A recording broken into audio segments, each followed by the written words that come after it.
This season of Decoded is brought to you by Morgan Walsh Consulting, supporting businesses and their leaders at moments of transformation or scale. For more information on services, head over to morganwalshconsulting.ie.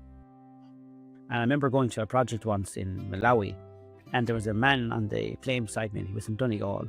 He worked in cooperatives. And I said, "What do you do?" And he goes, "I'm the spud man."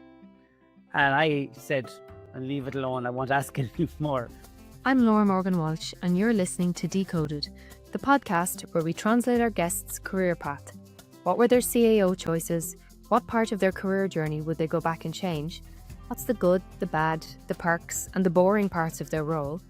And how will their role be influenced by AI in the future?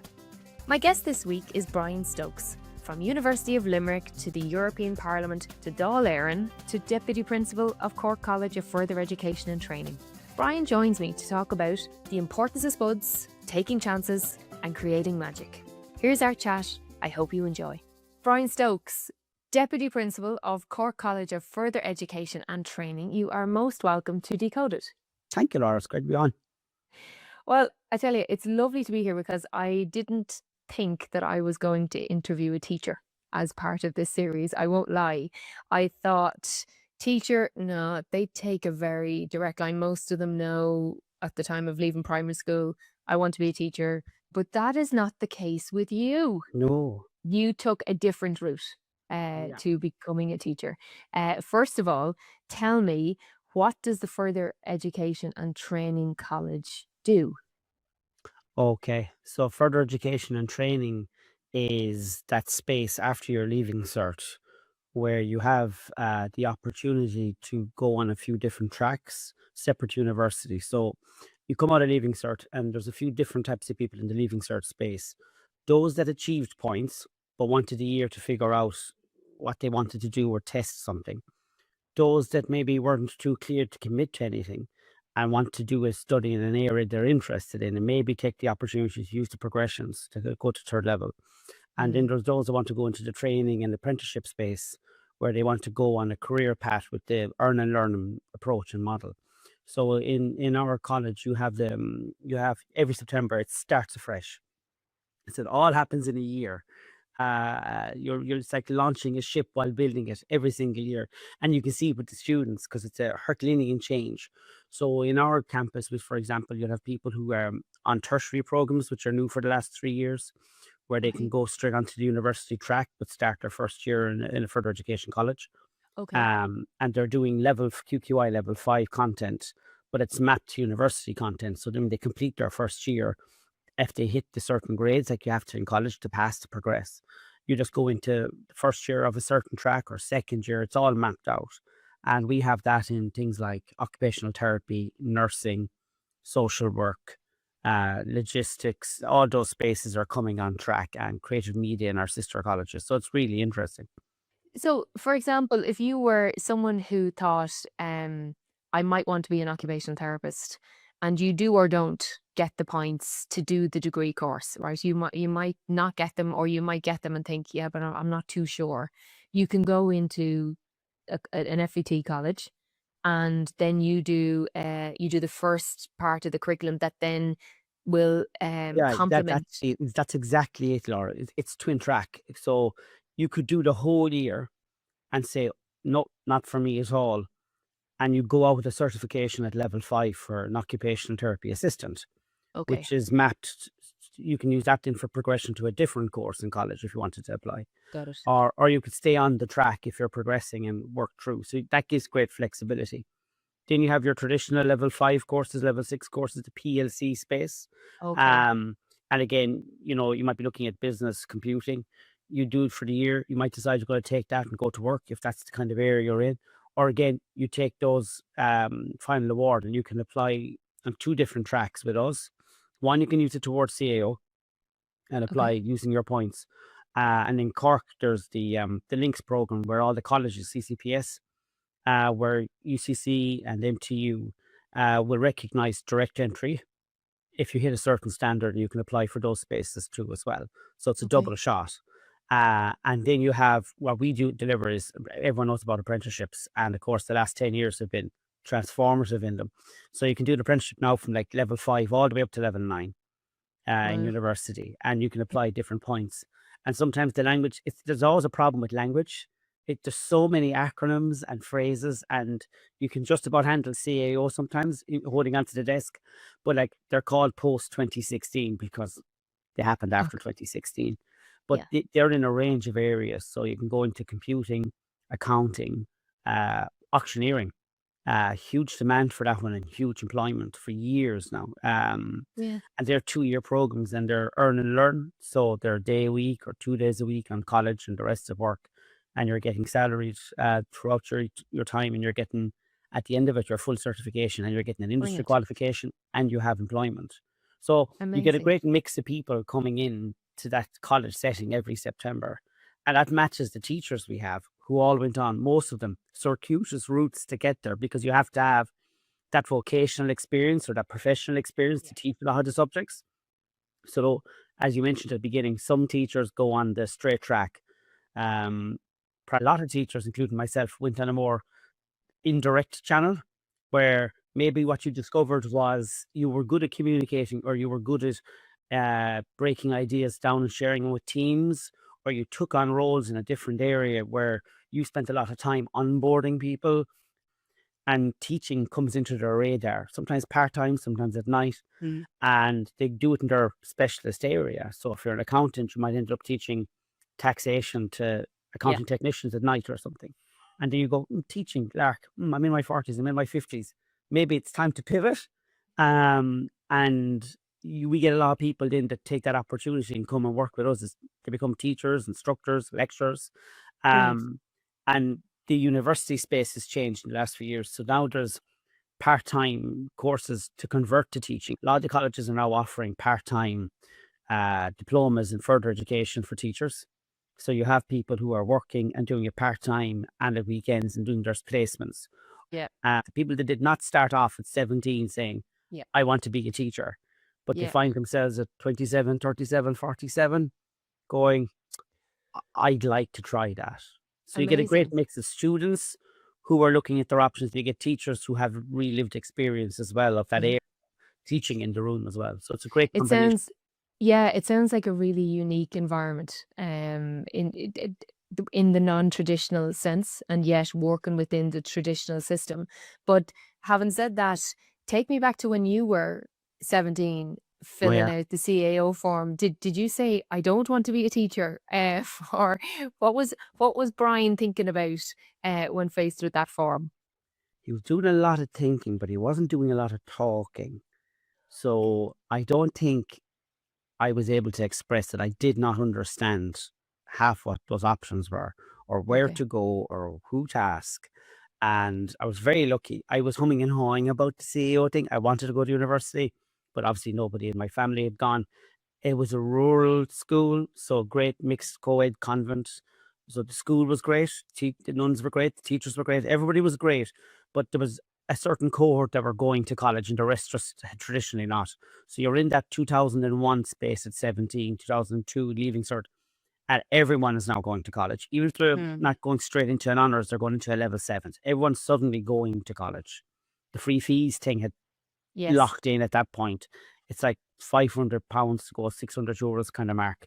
It's doable. And I wanted to go, and I just didn't know what the jobs were, and I didn't understand what the courses were. But I had a really good guidance counselor, Mary Coughlin, who filled out my form for me behind my back and sent it off. And it was public administration in UL, because I was interested in politics, I was interested in history, but I wanted a job. So the civil service was kind of calling in my head, because Okay. you can't just go to college not to have a NPAT. Your mammy would run you. So I did that, and I got the points. Not quite sure how. Um, a lot of study done, maybe not very effective. Yeah. No one You talks got about there. no one talks about how to study. Oh, I it's find honestly, it it's came really up on hard, a, isn't it? it is, and it came up on a previous chat I had with Michelle Gavode, where we talked about that transition of, I've done my leaving cert. I know how to, I figured out how to study, but actually me enjoying something or being good at a subject doesn't necessarily translate into points. And then there's even a further transition into first year in college, which Oh is yeah, studying with nobody watching. night and day. I mean, that in itself is a learning and a path you only understand if you've traveled. So we compared notes on the fact that I loved learning, I worked hard, didn't necessarily translate into, groundbreaking points, but then really struggled in first year in college because I didn't know how to study without people watching. And it wasn't that I didn't work. I wasn't in the UCD Mm. bar every night. It's just that I wasn't studying the right stuff. I didn't know the system, and there is a system to studying. There's a system, and there's a different system to study for the leaving cert. Yeah. The leaving cert in the end is not predominantly about all the knowledge, because if that was the case, the people that love topics would fly. There's a format, there's a structure, there's a way they're asking you the question, there's a way they want you to produce the answer, which is absolutely fine. That's what formal education is: taking, distilling, synthesizing, and passing it back and say, look, I think I've got a sense of this. And you, it's fine to get that model maybe just about right or half right. But if you go into the university space and you weren't really winning at the leaving cert space of study skills, the other, like the research skills, that's non-existent. Now, a bit more now in the last few years, the changes in leaving cert, but it's still quite non-existent. The gap is huge, which is where FE helps, actually, FEC, the further education space, because you're building up people's ability to research and Yep. frame stuff, and it gives you a chance. So you transition into that skill. So Mm. I, like you, I went into college the first time in UL. Great course, great lecturers, everyone was lovely. And it was a bumpy ride academically. I got there. It was skin of the teeth stuff sometime. And it wasn't from lack of work, Yeah. it wasn't from trying. It just wasn't landing. And Mm. then I took co-op, which is cooperative work placement in UL, which is what UL was famous for. When nobody else was sending you to work to get paid, you were going into the industry. And I went to the European Parliament to work with Brian Crowley. In Brussels. Yeah. And can I just give this as a word of support to anybody? Yeah. I got an A in junior cert honours French and was put into the higher honours class. And within 15 minutes, they told the teacher this was a mistake. I need to go to the regular honours class. And then gently slid my way down through French to the point where I got an E in leaving cert French, and My somehow goodness. found myself living in Brussels and put up a stone and a half and worked fine, so I could eat and survive and work. So my French was good enough. French is good enough to ask for food, s'il vous Yeah, plaît. if you can survive, you can work. And I did. I did my co-op in the European Parliament. That was just after the accession. So if all these new European countries coming in, it's 2004. What It was was that like, it, though? it was mind bending. I found out I fell in with the Portuguese. The mindsets were, you could see all the mindsets play out, and it was incredible. There are so many opportunities to work in the European institutions. And you mentioned that, to me, about, like, what your mum said about languages and things. My wife's cousin works over there. Never would have landed on us. And there's so many opportunities to go over there and live. And then you travel. You're in Brussels. Yeah. Every Tuesday morning, we used to watch a train pull up for St. Petersburg at the train station. You kind of go, will I? Amazing. Not So that, today. that that changed my mindset on things, being over Yeah. there. And So it's funny how travel does that. And I suppose, I had mentioned to you offline that I was studying French and German for my leaving cert, and while most parents would say, "Oh, do you want to be a teacher?" My mother was like, "Yeah, the European Commission now is where I see you," or the. I was like, all good right, honor. so oh, absolutely, and we weren't short of vision in our house, which is probably where a lot of us got to where we got Yeah. to. But I think where you aren't given that, I think you can put yourself in a position to then see that vision. So when you're in the heart of Europe and you're meeting people from all walks of life, from all different countries, with all different mindsets, seeing the differences, seeing the similarities, and like you say, just standing at a train station where you see where that train's going, you're like, oh my goodness, like all I have to do is step on that. On your commute and your normal, like, we grew up 5 miles from Limerick Junction. The trains didn't go to too many places. So it always stuck with me, that juxtaposition of, you could sit at the junction and Yeah. get blown out of it, and you were going to Cork, Dublin, or maybe Waterford. Yeah. And then suddenly, you're at a normal train station, and the biggest thing I took from it is Erasmus. When you're in college, take the chance. Yeah. Yeah. Just take it, because in college there's that space, there's funding, there's connections. Yeah. That'll stand to you, even just in terms of your own personal confidence. Yeah, I Um, would wholeheartedly agree. I think my position when Erasmus came around, I wasn't in a position to take it up. The funding wasn't there. mm, It wasn't going to cover it. I was the eldest of 6 children. mm, So it just wasn't going to happen. But what I did instead was I got a credit union loan. I took the year out. I bought a plane ticket to France. I found a person who had spent their Erasmus in yes, Lyon in France. I'd never been there, but I connected with her and I said, "Where did you work? Where did you stay? Would you recommend it?" She gave me the name of a fella who ran a bar, and I packed a bag and I went and I worked there. And then 7 months later, said, "I better go and figure out a bit of German here, or I'm in trouble." So I contacted the girls in arts who were doing on that. their German Erasmus in Aachen in Germany, and packed the bag again, booked a Ryanair flight, and off I went. So there's ways and means of There doing it, are. but I think the doing it is the most important. And That's that where I requires learned someone so at much. home to say, "Just go do it," even if they can't help fund it. Yeah. Because since then, the funding got a lot better for Erasmus. It was Leonardo, I think, when we were there, and it was very partial. I think they bought you a flight over and back, and they might Okay. have given you essentially €500 to not die on the Yeah. first week, and that was kind of it. But you see, we were getting paid, so that's the only reason I could do it.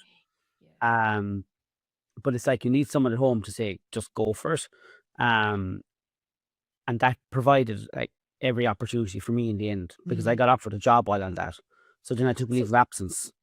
so tell me now. Hold on a Yeah, second. You got offered a job. So when does the co-op happen? In what year? yeah, it's third year. Third year. Okay. Yeah. So So you're it's first nearly semester, out. third year at the time for public Okay. admin. At the time, But that's you're back in the nearly story. out the gap on a degree, Oh, you and are, yeah, yeah. You could and you kind of get see where it was offered. going. They're lining you up for the runway to introduce you Very to good. the world of reality and work, and kind Very of, good. college is a great cocoon, Mm. and their timing for co-op was really good, Mm. because you're realizing you better start making some plans. Yeah, the timing is good for the co-op, except when somebody comes and offers you a permanent job, because Yeah, which then is always the risk, and I still see it to today inside in the college when people come in with 3 months to go, and I go, "No." But it was TD contacted me 'cause I think he thought I was doing something far more competent and capable in Brussels, and he offered me a role as a parliamentary assistant in Esther House. So I started, and I just came home. I met him the day before Christmas Eve, I think, right. and went home and told nobody, and did Christmas, and then told my mother that I'd been offered a job and I was dropping out and all that. But the lecturers knew well didn't let me drop out. They made me do a leave of absence. They kept it going for years. So then I never lost my Mm. place. I just took a college break.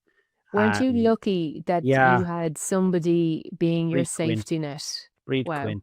Yeah, Breed Quinn. Yeah. And tell me, like, I have to say now, if I was faced with, I have another 3 months to do over a full-time job, I don't think I'd have given it a moment's thought. I would have said, no, I'll finish the degree, and then I'll hope that I can get a job. So what What was was it? in my mind, Laura, it was the best job you could imagine doing out of the degree. Okay. It was made for it. So they had invented the job that you would really, really want to do. So you're kind of going, what am I doing the degree for? So why Okay. would you let it pass you? And it was Okay. kind of zero cost. Okay, it doesn't work out. You've lost a year. Even then you could kind of see it'll be okay. Because in third year in college, you see people hit a few bumps on the road. So you kind of are in there long enough to know that, people come back. So I ended up working as a parliamentary assistant in Esther House and did all from '05 up until '08. And Tell me about that. What does a parliamentary bit of assistant do? everything. You do all the constituency stuff, you do all the Okay. research, you do the media, you work on marketing, you work on reviewing questions and papers, you work closely with the TD, so you get a profound sense of what is going on in your community. Mm. You're essentially there to provide the full support for them to deliver for their constituency. at the local and national level. So it was a great intermix, and get involved in the party stuff. So then you see how the challenges are there to put things through the pipe. So I personally, I've never got into it professionally. I'm always fascinated with planning and development because it takes so much courage and imagination to make an idea, and it takes decades to get it through. But on the day-to-day basis, you see why, because everyone in Ireland gets a chance to put their tuppence in. So, Hmm. and in the way we have our electoral system, communities are very much involved. So I got a real interest in community development from that. And from there, schools just started to come into my existence. I was Ah. looking at schools from a different angle. I was seeing the work of principals and deputy principals and boards of managements and Mm-mm. buildings, and there was a lot of pressure at the time. The Gael scholars were trying to produce Gael Mm. Colostra. There was huge numbers going into schools. So schools were appearing a lot. And you're also getting that whole space of acknowledging the students have different needs. And the state is finally trying to put the resources in. And that was Micheál Martin back in 97 with, the special needs assistants. But special needs assistants were welcomed. That's great. And then you're getting into the mid-noughties and things are getting more complicated. Mm. And people are coming with unique issues and challenges, and they're coming to you looking for help because the systems aren't there, the structures aren't there. Mm. So that was really interesting. So then the more I saw of that, I was, education is really interesting. And it just started, It's a slippery slope from there. it clicked away. So, then I became a personal assistant when he became junior minister. So I ended up then in Irish Aid, which is the development agency linked to the Department of Foreign Affairs. Okay. Um, and Ireland is an absolute leader on global development. And within that space, I got to see some amazing people work with other amazing people to allow people live and prosper and get education. And I remember going to a project once in Malawi, and there Mm. was a man on the plane beside me, and he was in Donegal, and he worked in cooperatives. And I said, "What do you do?" And he goes, "I'm the spud man." And I said, "I'll leave it alone. I won't ask any more." And then a few days later, we end up on a hill in the middle of nowhere in Malawi, and he is the spud man because they don't eat potatoes really in Malawi. They didn't care, but the weather worked for it. And he had figured out that if you could get them to grow potatoes and show them how it could work in the landscape, you could sell the potatoes for cash to South Africa to make crisps. And then they started digging ponds. So like the aid was knowledge and experience. Yeah. It wasn't massive money. Like I think we bought No. a few shovels and bags of seed potatoes kind of thing. But then Yeah. they were linking people in. And it goes back to education again. So all this money's rolling. People are eating, they don't eat the potatoes, but they grew ponds to irrigate. And then Yeah. they could keep fish. Then you're getting protein. Then you could grow slightly better crops beside the pond. And then as children were getting a more diversified diet, they were able to do school Yeah. because they literally had the attention span because there was money coming in for selling Mm. potatoes for crisps. They could Yeah. pay for school, and suddenly kids were involved. And the Mary Immaculate College was involved in supporting teacher training education in Malawi, which at the time I think was the second or third poorest country in the world. And you were kind of going, it's a man from Donegal with a bag of Yeah. spuds, a few Yeah. spades, and suddenly kids are going to school. To It's school. education again. And it's generational change because once you get kids into school, they're They don't doing let better go of than it. their parents would have been. And they're on the track, the Yeah. flywheel starts. Seeing that angle of it, Yeah. and you're kind of going again, this does change things.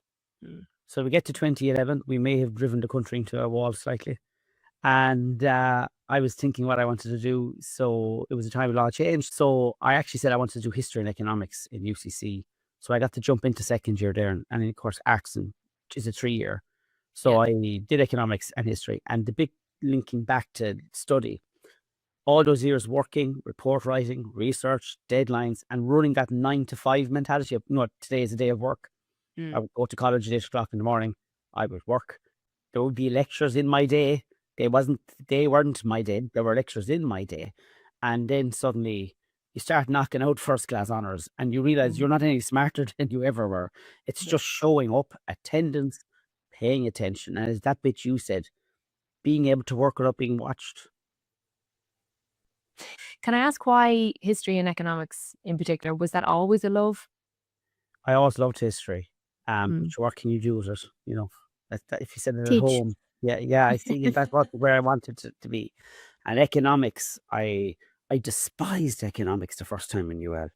I just couldn't get my head in and around it, and it was always abstract. It was apples and oranges. And if you had a cool teaching assistant in UL, they'd say, cider and pizza. I was going, I don't like pizza, and I don't really drink like it just wasn't connecting. And then went back, and there was work, and it was back to all those years, and it was the crash and working inside government, and you saw, I get this. Okay. This is big stuff. Those little graphs and charts heading Yeah. off. That's just what they do. It's the concepts, Yeah. and that's where I enjoyed it, and I really enjoyed it. So I did that, and then of course I wanted to do teaching. So I was still in that I was going to do secondary school teaching, and I did history and business because no one does economics, and really at that point. And I'd never done a set of T counts or anything, so I had to go off and learn accountancy while teaching it, which was not the first time it would have to happen. And I did that, did the year. I did my dip in the Ursuline Convent in Blackrock. Sister Jean, she was fabulous, and they were great kids. And I remember one day, when you get older, you're more practical. Yep. And it's back to those examples that are pointless. They're very veneer like. So we were on about the Stone Age and living in houses, and she goes, one goes, how big could it have been? And I said, fairly big, like a wigwam doing this. And she goes, what's a wigwam? I was going, oh God. So this lesson had failed. And I was out that night at home, and I was chatting to someone, and I met a forester from Quilcha next to me. And I said, you wouldn't have spare wood, would you? So we went up with a trailer, and we thank you, Quilcha, if you're listening, for helping the education of Ireland. And we took a trailer load purely for educational purposes. Yeah. No whiskey changed hands, I promise. And we built a full-size Stone Age house. They were all first-year girls. They built it. I didn't. I just shouted a lot and did that thing. I did football coach. I didn't get involved. And we built a full-sized one. And it was a lovely Dutchman in halfway in Cork who sold us, I say he made a loss in it, a lot of willow. And they had to weave it around. And then they clad it in grass sod. And there's a competition in Cork for, history. Kieran McCarthy, he's a counsellor, runs it. And they won Best Junior Cert history class that year. Oh my goodness. It was great fun to see them doing something, and you didn't defect.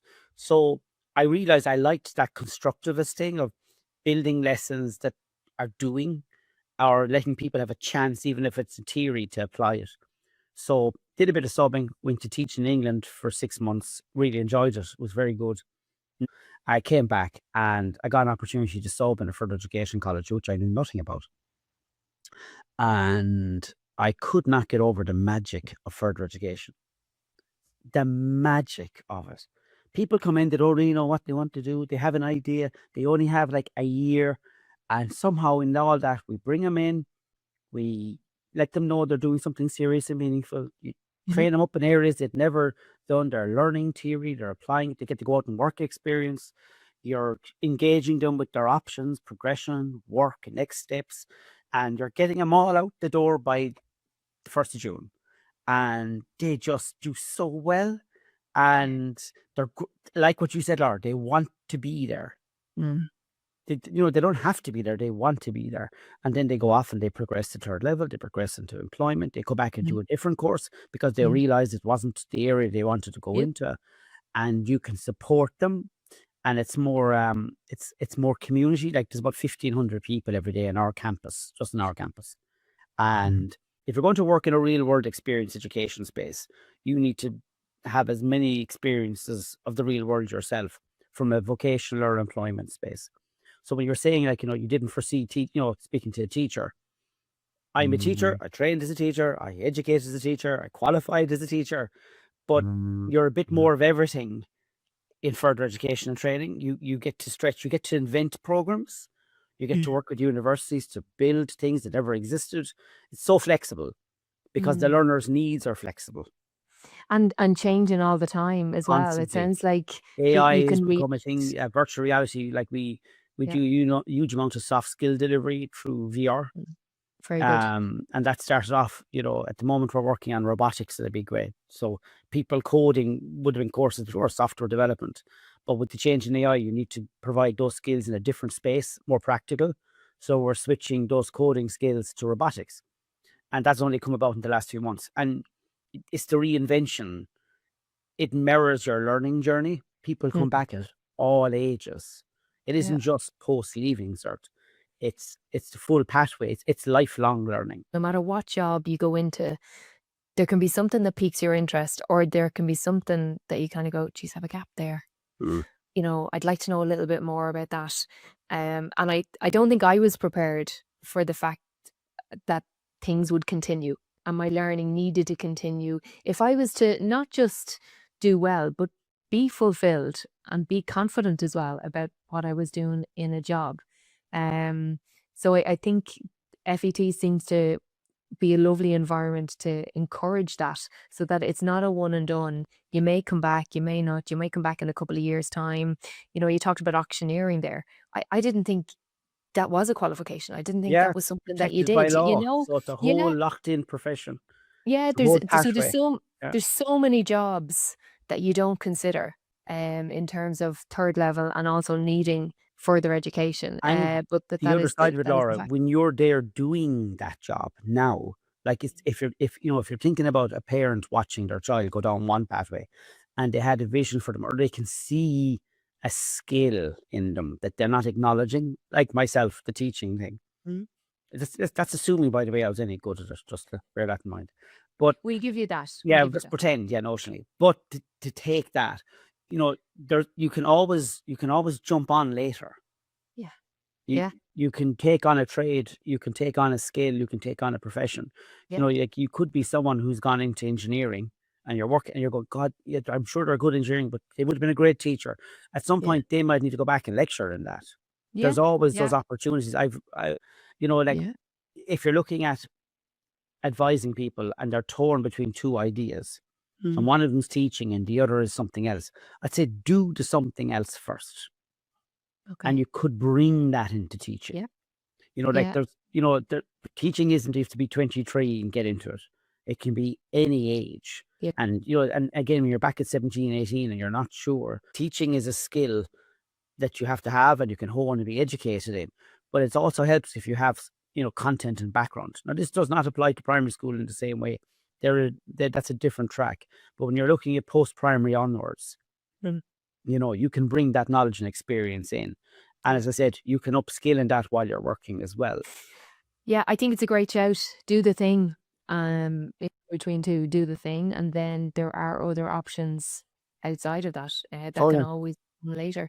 Tell me, with the scenic route that you took to where you got to, what's the one thing you change? I wish I said yes more when I was working in the parliamentary assistant job. You know what it was? See, now it's easy. I see the stages. At the time, it was looking like a job and a career. And I started to put the college thing, it became a bit of a chip in my shoulder. Okay. Because it does, like, Mm. it does. That's the other side of it. It like that leave of absence sounds amazing. Now, looking back, Mm. at the time it became a bit of a chip on my shoulder. Do you know the way people say that those leaving cert dreams? I never had that. It tells you how little interest I really gave to leaving cert. I think I was meant to be scared witless, and I wasn't enough. But the college thing started to get at me, and I wish I had just done it part time. I don't know at the time. Part-time and blended and online is the best gift that came out of COVID. All of these bits that came out of COVID are incredible. There was a lot of talk always about flexible learning and part-time learning. It wasn't. It was there to suit the schedule of the organization, and they didn't want to know about you. And I couldn't see any way of finishing my degree part-time. Like I would have knocked it out in about a year and a half, Yeah. part-time, or 2 years. It just wasn't there. Now I'm sure I could figure it. But Yeah. I think that's the bit I should have probably pushed more, I wish. That Okay. I should have seen it as, said yes more to, I need to get back to college. And Okay. then I could have come to that end point maybe, but it probably would have set me in a different track. But when we're talking about careers and getting onto college tracks and getting onto career tracks, and it goes back to the most important thing is you only know who you know and what you know around you and who your family know. And a bit like yourself, it's great that we got to college, and it's great that people backed us along the way at the time, which sounds now so weird now when you've got everyone going to college, and it Yeah. was not that long ago. But this bit doesn't change. You see it in further ed as well. Your ambitions and your experiences are limited by your family's knowledge and experience Yep. and who they see. So I never knew a doctor. We knew the doctor, and in my wife's family were friends with their doctor because she grew up in the town. I used to find that amazing. You knew a doctor, but then I knew no other doctors. And then randomly now I know 4.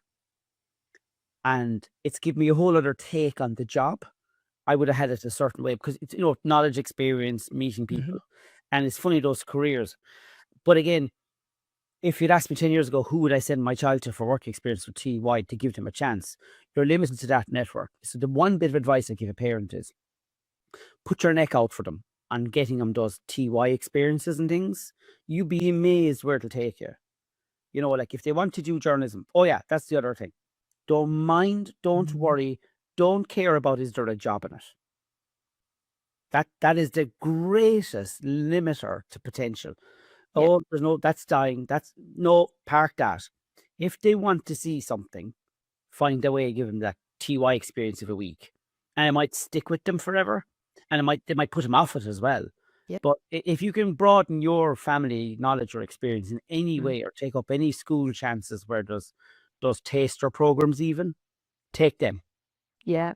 It's interesting. I have often think that knowing what you don't want to do It's is critical. absolutely critical to your decision making. And I enjoyed physics because you could figure it out. And we took part, I think, in some regional thing for the young scientist.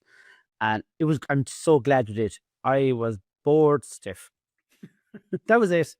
We did it, I was like going, God, is this it? No, thank you. And it's very important. that knocked out a whole area.